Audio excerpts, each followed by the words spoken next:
Hello everyone, welcome to my channel. आज का topic class 8 science के लिए है।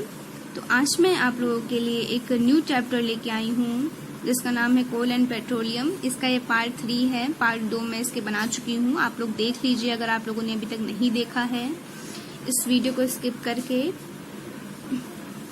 तो पिछले वीडियो में मैंने आप लोगों को कोल के बारे में पूरी इंफॉर्मेशन दे दी थी, उसके टाइप्स बताए थे। तो आज मैं आपको बताऊंगी destructive distillation of coal. इसका मतलब इस लाइन का मतलब है कि कोयले को तोड़ना और उसको हीट देना, है ना। मतलब इस चीज को बारे में हम बात करेंगे। जब कोयले को हम लोग हीट देते हैं, तोड़ते हैं, तो किस तरह के कोयले तैयार होते हैं, तो उसके बारे में हम लोग पढ़ेंगे। तो इसका मतलब जान लीजिए कि जब कोयले को हम लोग 1000 डिग्री सेल्सियस पर जब हम लोग 1000 डिग्री सेल्सियस पर हीट देते हैं, वो भी जहाँ हीट देते हैं वहाँ पे एयर ना हो, है ना। बिना एयर के जब हम लोग इतनी डिग्री सेल्सियस पे हीट देते हैं तो उसी प्रोसेस को हम लोग कहते हैं destructive distillation of coal, है ना। इतना करने के बाद हम लोगों के लिए कुछ यूजफुल प्रोडक्ट्स तैयार होते हैं यूज करने वाले, तो उनके बारे में हम लोग पढ़ते हैं। तो सबसे पहले आता है हमारा कोक। ये जो कोक होता है इसमें आप मान के चलिए 99% कार्बन होता है, कार्बन पाया जाता है इस कोक में। और जब इसको डिस्टिल्ड किया जाता है तो मतलब ये किस फॉर्म में आ जाता है, पूरा सॉलिड बन के निकलता है। और इसको ये जो कोयला होता है प्योर कार्बन होता है। आई होप आप लोग समझ रहे होंगे कि मैं क्या कहना चाह रही हूँ। कोक का यूज़ हम लोग फ्यूल के तौर पे करते हैं, इंडस्ट्रीज़ में, मैन्युफैक्चरिंग इंडस्ट्रीज़ में, अपने घरों में इन सब का यूज़ किया जाता है कोक का। और आप लोगों ने काफ़ी सुना भी होगा कोक के बारे में।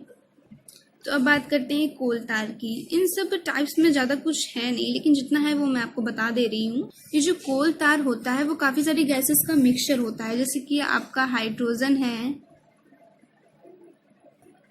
मीथेन है, कार्बन डाइऑक्साइड, इन सारी गैसेस का मिक्सचर है और काफ़ी सारी गैसेस इसमें मिली होती हैं।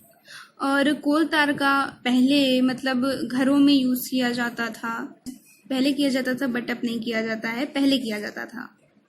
तो आई होप इतनी डिटेल बहुत है आप लोगों के लिए। अब हम बात कर रहे थे कोल गैस की, तो अब हम बात करेंगे कोल तार की कि कोल तार क्या होता है। ये कोल तार जो होता है वो स्मेल में थोड़ा सा ख़राब होता है, मतलब इसकी स्मेल अच्छी नहीं होती है और ये थोड़ा सा लिक्विड टाइप में होता है। ये जो कोल तार होता है, आप लोग जो देखते होंगे रोड में जो कोयला लगा होता है वो यही होता है, कोल तार होता है। और ये जो कोल तार है वो 200 सब्सटेंस का मिक्सचर है, तब जाके ये कोल तार तैयार हुआ है। और इसका यूज़ इंडस्ट्रीज़ में, मैन्युफैक्चर में और डाई बनाने में, detergents, perfumes, paints, synthetics fibres, plastics, photographic metals, drugs, इन सब चीज़ों में इसका यूज़ किया जाता है। काफ़ी सारी चीज़ों में इसका यूज़ किया जाता है। तो अब हम लोग बात करते हैं पेट्रोलियम की। कोल के बारे में तो काफ़ी सारी बातें हो गई हैं, पेट्रोलियम के बारे में थोड़ा सा बात कर लेते हैं, नहीं तो वो नाराज़ हो जाएगा। जोक्स अपार्ट, तो चलिए शुरू करते हैं। ये जो आपका पेट्रोलियम वर्ड है ये आपका एक लैटिन वर्ड है और ये 2 वर्ड से मिलकर बना है।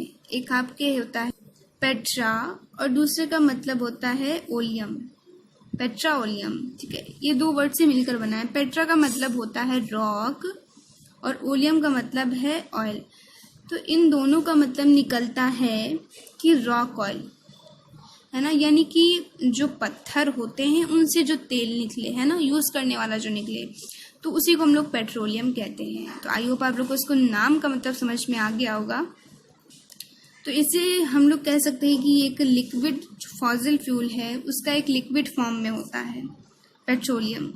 कोल तो आपका सॉलिड फॉर्म में था और ये आपका लिक्विड फॉर्म में है।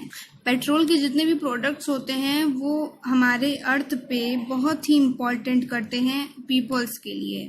और पेट्रोलियम में आपका मेनली जो गैस होती है वो होती है हाइड्रोकार्बन, यानी कि इसमें हाइड्रोजन और केवल कार्बन ही से मिलकर ये पेट्रोलियम आपका बना होता है।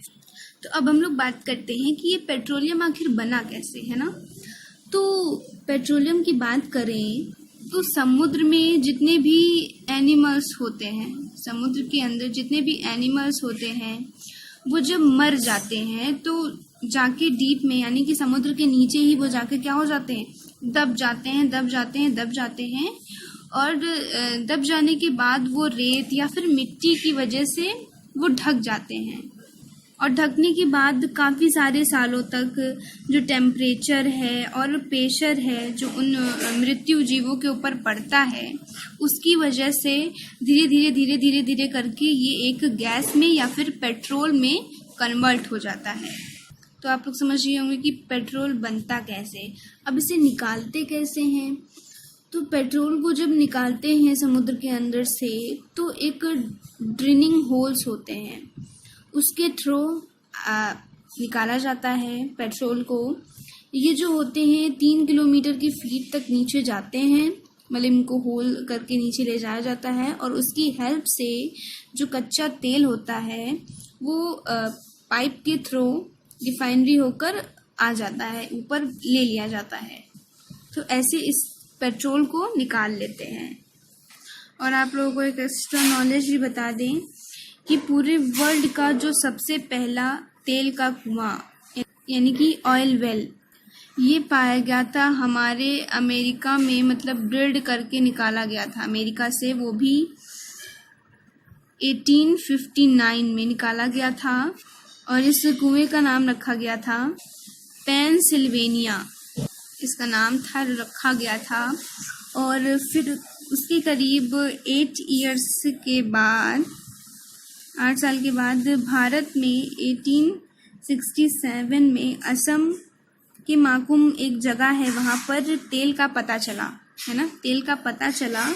तो फिर उसके बाद भारत में जो तेल का जो है पता लगाया गया, असम, गुजरात, गोदावरी नदी तथा कृष्णा नदियों में भी ये पाया जाता है। अब तेल पाया गया था, निकाला गया था। तो आज की वीडियो में बस इतना ही। अगर आप लोगों को वीडियो यूज़फुल लगा हो तो प्लीज़ मेरे चैनल को सब्सक्राइब करें, लाइक करें, कमेंट करें और शेयर करना ना भूलें। मिलते हैं साइंस के एक नेक्स्ट वीडियो में एक नए टॉपिक के साथ। तब तक के लिए थैंक यू।